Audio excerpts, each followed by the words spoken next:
नमस्कार सांग मैंने मुझे गोविंद बैपाई सर्वप्रथम मोर समस्त को प्रणाम।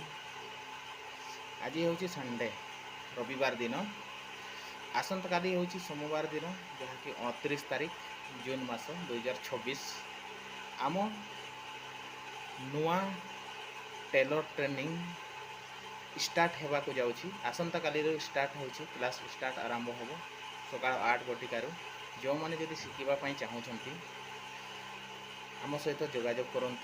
आमर न्यू सेंटर रो लोकेशनटा हूँ जगहटा हूँ रायरंगपुर दुबलाबेड़ा ओडिशा।